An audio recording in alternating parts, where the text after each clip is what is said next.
Honey, I'm in the living room. Please come over here and sit down. We need to talk. God damn it.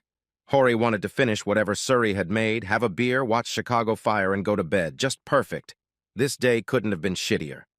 Coming, darling. Hori saw his wife sitting nervously on the couch. There was a half-empty bottle of California Red on the table.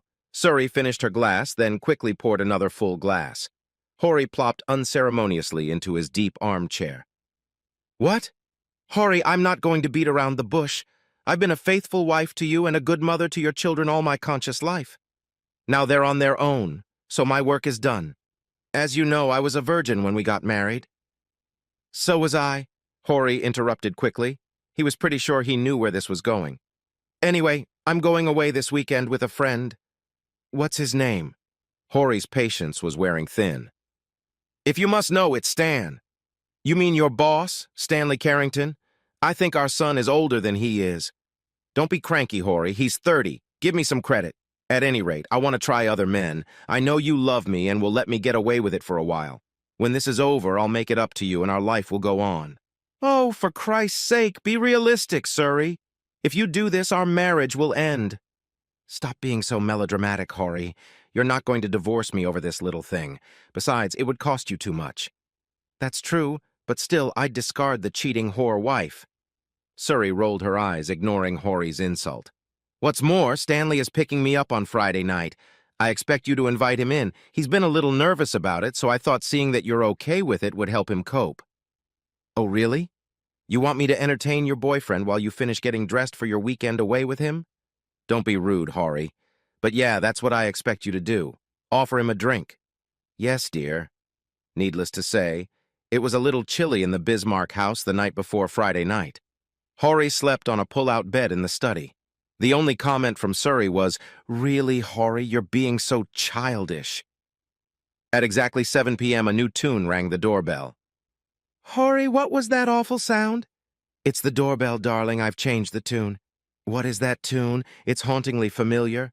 It's called El Deguelo, dear. He called out to her. Suri had been primping all day and still wasn't ready. Well, I don't like it. Please change it later. Now let Stanley in. I need another 15 minutes to get ready. Offer him a drink. He likes bourbon. Of course, dear. Hori looked through the peephole, and yes, it was that little shit, Stanley. Hori swung the door wide open. There was a smirk on Stanley's face that lasted until Hori crushed his balls with one fierce kick of his crocodile skin boot with a sharp toe. When poor Stanley clutched his crotch and began to lurch forward, Hori kicked Stan in the jaw with his knee. Stanley threw up, fell on the porch, and passed out. Hori closed the door and went back to his TV show. 20 minutes later, Suri made her triumphant exit and looked around, confused. Where was Stanley? He decided to wait on the porch. Honestly, Hori, you'd better not have been rude to him, or I swear I didn't say a word to him, honey. Suri threw her purse and travel bag on the counter and swung the door open. Oh my God, Hori, what are you? It was all she could squeeze out before Hori gently nudged her from behind with his boot to clear the doorway. He closed the door and turned the key twice. Hori, you monster, let me in! She sobbed loudly and pounded furiously on the door. Suri, please look outside. You see, there's a man coming.